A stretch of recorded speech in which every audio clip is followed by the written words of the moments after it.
اللهم صل وسلم وبارك على سيدنا محمد أشرف الخلق وعلى آله وصحبه أجمعين.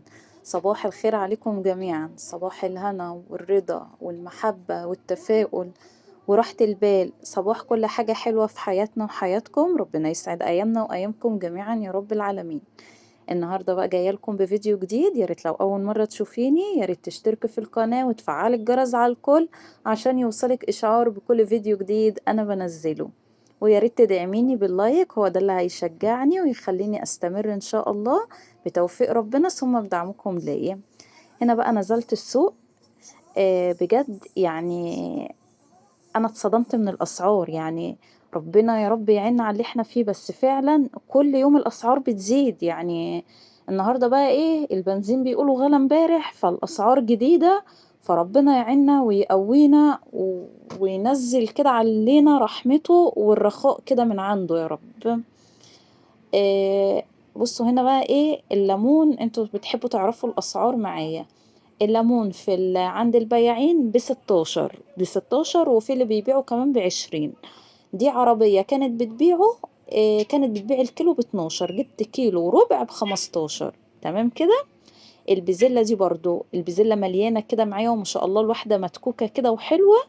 فدي جبت كيلو بس، يعني قلت ايه هعمله على كيسين كده واحطهم ايه في الفريزر لرمضان كده ايه. كل سنة وانتوا طيبين، يعني احنا ملناش تقل قوي عليها، فجبت كيلو قلت ايه اعمل كيسين كده وخلاص. الجزر ده الكيلو وربع ب10. جبت كيلو وربع. هعمل برضو منه ان شاء الله معاكم، هعمل منه مخلل، نحتاجه في عدس، نحتاجه في شوربة. انا ما كترتش، يعني ما مش جايبة كمية يعني من الحاجات قوي. الطماطم الاتنين ب15. دي انا جايباها طماطم جامدة شوية. تمام كده. طماطم الصلصة بقى لسه ان شاء الله ايه هجيبها لوحدها، بس الطماطم دي كانت جامدة شوية فما عجبتنيش، يعني قلت ايه دي هخليها للاستعمال في التلاجة. وده لفت مش عارفة بقى انا ونصيبي، مش عارفة دلوقتي هلاقيه شايخ من جوه ولا هلاقيه حلو، وربنا يستر. انا كده كده جبت 2 كيلو بس. قلت اعملهم مع الجزر ومع الليمون، يعني ان شاء الله ايه لرمضان اعملها مخلل معاكم. ربنا يا رب يبلغنا رمضان واحنا في احسن صحة وافضل حال يا رب العالمين، ويبلغهن واحنا لا فاقدين ولا مفقودين يا رب. دي بصل اخضر، هنا الحزمة ب3 جنيه. آه، يعني بص هي في حاجات مبالغة قوي وحاجات يعني لحد ما تعتبر معقولة يعني. تمام. وطبعا طول ما انتي ماشية بتلاقي أسعار مختلفة، يعني ما تشتريش من أول بياع. كل واحد بيتفاوت، يعني الليمون ده بقولك في ناس بتبيعه ب20 واللي بيبيعوا معقول بيبيعوا ب16.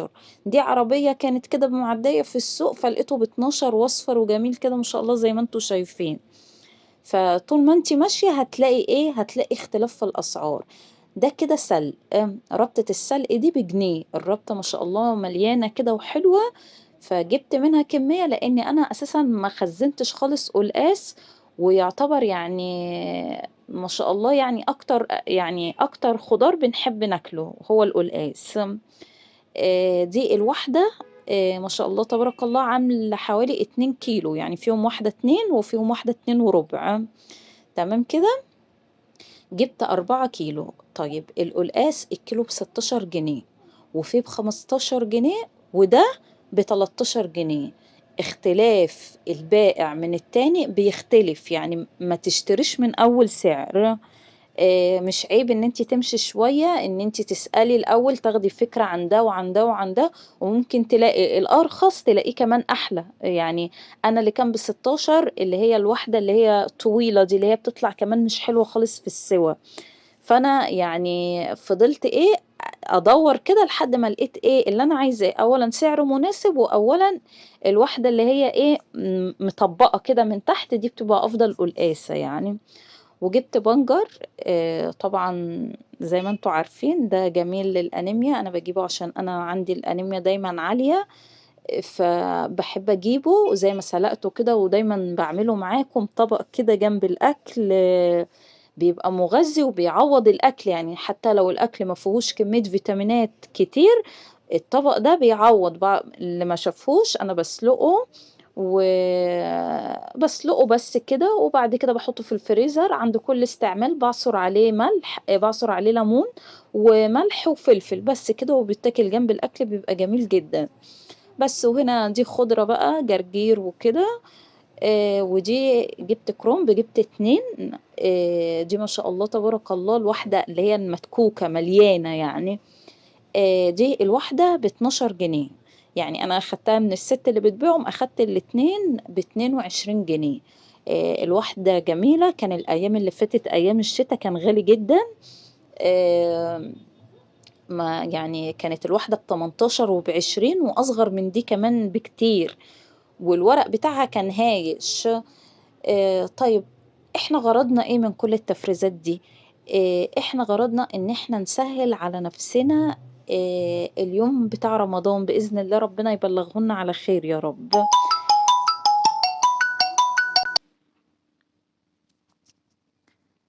هنا برضه جِبت معاكم كده إيه، جِبت رِنجة قُلت نحدّق بقى إيه قبل إن شاء الله دخول رمضان وكده. وكان عندي برضه كنت عاملة فسيخ، بس للأمانة أول مرّة أعمله، فما حبيتش أصوّره معاكم لحد ما إن شاء الله ينجح معايا، وبعد كده بإذن الله أعمله معاكم في القناة. زي ما أنتم متعودين معايا ما ينفعش أطلع أجرّب حاجة أو أعمل حاجة معاكم وأنا مش مجرّباها، ممكن تنجح وممكن ما تنجحش، فأنا اللي ناجح معايا بس ومجرّباه ومتعودة عليه هو بس اللي باطلع أعمله معاكم، دي للمصداقية والأمانة. بُصّوا بقى برضه المسحوق ده لقيت عليه عرض هو ب50 لقيت عليه عرض ب40 جنيه، النوع ده أول مرّة أجرّبه، يعني أنا باجرّب أوكسي وباجرّب برسيل، وبرسيل آخر أيام ليه مش عارفة حاسّاه مش بينضّف ليه يعني، ممكن أوكسي كمان أفضل منّه. دي للغسالات الفوق أوتوماتيك والغسالات العادية. أنا غسالتي فوق أوتوماتيك فقُلت إيه، يعني ممكن هيبقى إن شاء الله إيه كويس وبعدين ريحته جميلة جدًا، قُلت ده نازل عرض ب40 جنيه وكيلو و700 فقُلت إيه، أمّا أجرّبه يعني برضه إيه مش هيخسر. بُصّي بقى الحاجة دي كلّها إحنا بنجيبها بنسهّل على نَفْسنا، طَب أنتِ لو ما فيش مش مشكلة خالص، طَب لو أنتِ متعوّدة إن اليوم بيومه برضه سيبيها على الله وعادي خالص. لكن أنا مثلًا عشان متعوّدة أجيب حاجتي مثلًا إيه بالشهر أو كده، فباضطر إن أنا كده باجيب، يعني أنا كده باجيب حاجتي واخلّيها عندي، بس الرمضان لأ، في زيادة شوية، في زيادة شوية. طيب هتقولي لي الظروف صعبة والحاجة غالية وفعلًا ربنا يعيننا ويرحمنا جميعًا.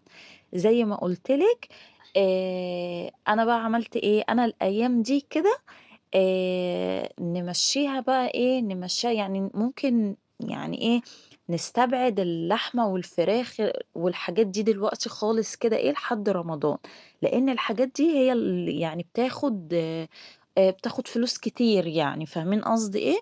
فبحيث الحاجات اللي إحنا جبناها وفرّزناها ونخزّنها لرمضان، هي مش لرمضان بس، هي لرمضان وبتبقى للسنة كلّها عندِك.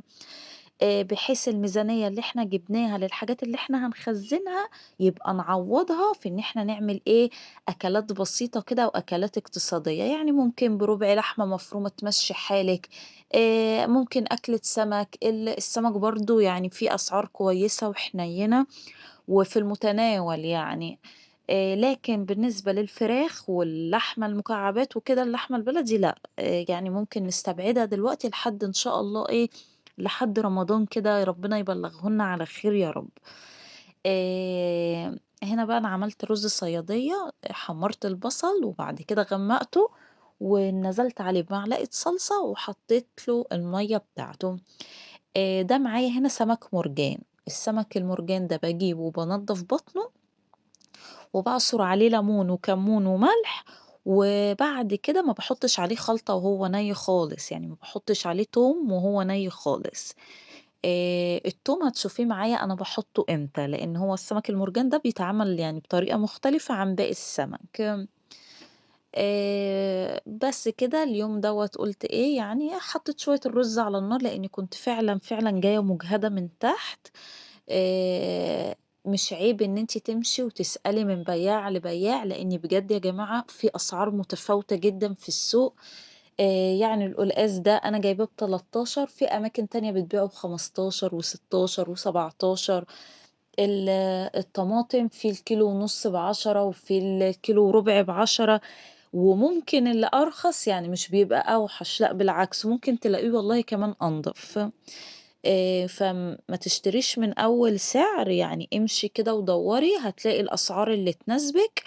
الأسعار دي هتخلّيكِ مثلًا ما دام بدل ما تجيبي من الحاجة 2 كيلو لأ هتجيبي 3 كيلو، التوفير مش عيب، وإن إحنا نشوف البدايل والأرخص في الأيام دي برضه مش عيب، بالعكس لو زيادة هتبقى في بيتِك، لو أقل برضه هيبقى لبيتِك.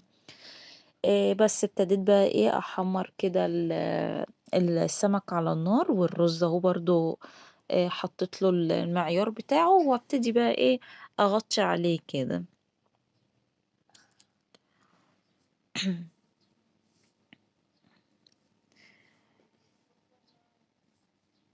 أهو بُصّوا بقى كده اتحمّر، أنا ابتديت إيه يعني نزّلته على زيت سُخن، وبعد كده هدّيت النار شوية عشان يبقى إيه مستوي كده من جوّه، يعني مش هدّيتها أوي، أعلى من المتوسط برضه إيه شوية. عايزين بقى نبتدي إن شاء الله سلسلة التنضيفات كده مع بعض.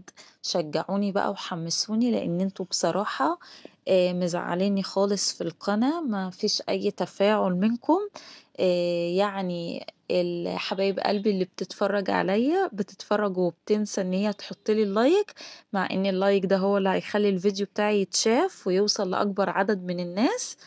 يا ريت تشتركوا عندي في القناة عشان عيلتنا الصغيرة تكبر بتوفيق ربنا ثم بدعمكم ليّا. هنا بقى دخلنا على المواعين، أنا هنا برضه كنت جايبة مع السمك المرجان، لإن مش كل البيت عندي يعني بياكل اللي هو المرجان. جِبت سمك شخورة، يعني ممكن في ناس برضه هنا عارفاه، مش عارفة في مصر يعني. جِبت نُص بس يعني ده جنب ده كده، فاهمين؟ بس حطيته على النار، قُلت بقى إيه أستغل شوية المواعين هُم مش كتير اللي في الحوض، بحيث أطلع بقى من المطبخ مخلّصاه، خصوصًا لمّا بيبقى في زفارة سمك أو كده. أحب إن أنا أشطّب المواعين أول بأول. آآ الأطباق اللي مكانها سمك والمواعين اللي مكانها سمك، عشان تبعدي الزفارة دي خالص في الصابون السائل بتاعِك حُطّي شوية خَل. دي الحاجة الوحيدة اللي هتودّي الزفارة مهمًا دعكتِ، مهمًا غسلتِ كويس بالصابون. برضه مش هيروح إلا لو حطيتِ شوية خَل. بس هنا شطّبت كده شوية المواعين معاكم، ما فيش بس إلا الطاسة اللي مكانها السمك اللي على النار دي برضه هاغسلها، وأبقى كده إيه شطّبت اليوم بتاعي وخلّصته والحمد لله. نزلت لإن أنا أساسًا متعوّدة اليوم اللي بانزل فيه ما يعني باعمل غدا أي حاجة، أي كلام كده.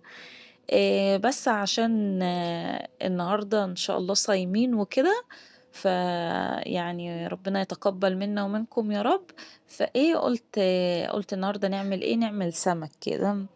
بُصّوا بقى هنا السمك بعد ما خلص ده معايا معلقة توم، توم بفلفل كده بالخلطة، حطيت عليه شوية ملح وشوية كمون و وشوية خل، شوية خل كتير يعني، ماشي؟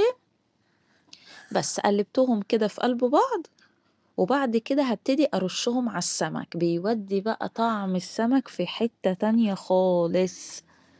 بس كل اللي يجرّب بقى طريقتي دي يا ريت تدعميني باللايك وتشتركوا في القناة وتفعّلوا الجرس على الكل.